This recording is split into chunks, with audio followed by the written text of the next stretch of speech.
अच्छा, एक बार साईं बाबा ने एक व्यक्ति के सर पर कुछ चीज फेंकी और उस चीज फेंकने से उसके सर पे खून आ गया और उसके बाद भी उसकी जिंदगी बदल गई। और ये गुस्सा जो बाबा ने किया उसके पीछे भी एक बहुत इंपॉर्टेंट कारण था। मतलब बाबा के गुस्से से भी किसी व्यक्ति का जीवन बन गया। तो हम इस कहानी के बारे में जानेंगे आज। हुआ क्या कि बाबा के पास जो घोड़ा था श्याम करण या श्याम सुंदर, उसको बाबा का जो शिरडी में बाबा रहते थे तो बाबा को किसी ने ये तोहफे में दिया था।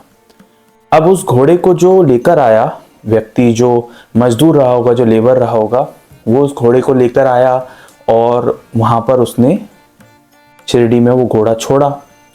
अब वो लेकर आया था तो वो पैसे लेता।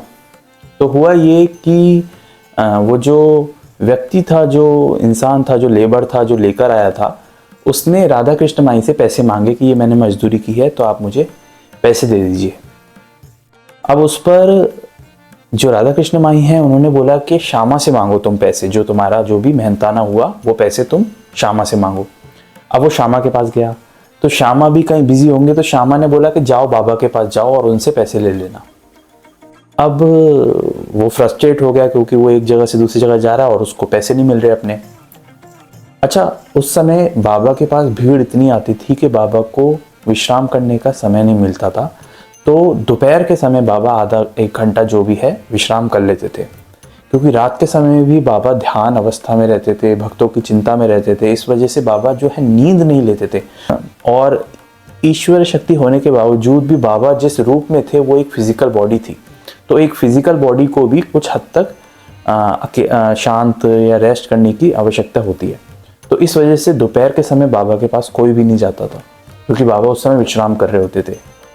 और क्या हुआ कि वो जो व्यक्ति है वो बाबा के पास गया द्वारका माई में और चिल्लाते हुए गया कि मैंने ये मेहनत की है, मैंने ये घोड़ा लाके छोड़ा है और मुझे ये मेरे पैसे नहीं दे रहे हैं। ऐसे करके वो चीखा। बाबा की नींद टूट गई और बाबा खड़े हुए और उसको डांटने लगे। तो गुस्से में बाबा ने किया, पास में एक चीज रखी हुई थी उसे उठाया और फेंक दिया। वो जाके टकराई उसके व्यक्ति के सर पर और उसके सर से खून निकलने लगा। अब वो और गुस्से में आ गया कि एक तो मैं अपने पैसे मांग रहा हूँ और मेरे मार दिया आपने सर पे। वो गुस्से में आ गया और चीखने लगा और वो धमकी देने लगा कि मैं पुलिस में, यानी कि उस समय तो अंग्रेज ऑफिसर्स थे, तो उनको जाके शिकायत कर दूंगा और आपकी कंप्लेंट कर दूंगा। अब वहीं पर मौजूद थे दीक्षित साहब, काका साहब दीक्षित। दीक्षित जी ने सोचा अगर ये व्यक्ति ने कंप्लेंट कर दिया, वैसे भी जो अंग्रेज अफसर हैं वो बाबा के ऊपर टैक्स लगाना चाहते हैं, बाबा को कोई ना कोई बहाना ढूंढते हैं वो बाबा को अरेस्ट करने का या फिर अपने चंगुल में फंसाने का, ऐसे वो बहाना ढूंढते रहते हैं।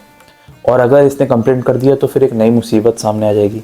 तो दीक्षित साहब ने क्या किया, 200 रुपये निकाले और कहा कि ये रखो 200 रुपये और तुम्हारा पट्टी वगैरह करा लेना और इन पैसों से एक घोड़ा गाड़ी खरीद लेना, जिससे कि तुम पैदल ही जो सामान लेके जाते हो ऐसा नहीं होगा, मैं तुम्हें दिलवा दूंगा। एक घोड़ा गाड़ी खरीद लो जिससे तुम्हारी मेहनत भी कम हो जाएगी और अब जो हुआ सो हुआ, उसको भूल जाओ।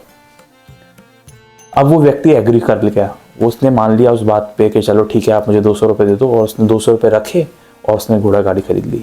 मतलब आप उस व्यक्ति का जीवन परिवर्तन देखिए। वो व्यक्ति गुजारा करने के लिए भी मुश्किल से कुछ पैसे दिन भर में कमा पाता था, जिसपे उसको भारी भारी सामान उठाना पड़ता था। लेकिन ये जो लीला बाबा ने रची, ये जो रूप बाबा ने दिया इस चीज को, इसके बाद उसके पास एक घोड़ा गाड़ी आ गई, जिसके बाद वो अपना सामान आराम से उठा पाता था और उसकी सैलरी भी बढ़ गई। मतलब जो पैसे उसको मिलते थे वो भी उसके बाद उसे ज्यादा मिलने लगे, उसका कारोबार में वृद्धि हो गई। तो मतलब बाबा का गुस्सा भी, बाबा का जो गुस्सा होता है वो भी किसी ना किसी इम्पोर्टेंट कारण या वजह से होता है, वो भी व्यर्थ में नहीं होता। मतलब गुस्सा भी अगर बाबा कर रहे हैं किसी पर तो उसके पीछे भी कोई गहरा राज छुपा है। और ये जो गुस्से का बाबा ने एक छोटा सा ड्रामा किया, या ऐसा कह सकते हैं छोटा सा एक खेल रचा, उसके पीछे भी उस व्यक्ति की भलाई थी। और जैसे कि हमें आगे जानने को मिलती है कि उस व्यक्ति की भलाई हुई और इस बहाने उसे एक घोड़ा और गाड़ी मिल गई। उम्मीद है आपको ये कहानी जानकर अच्छा लगा होगा।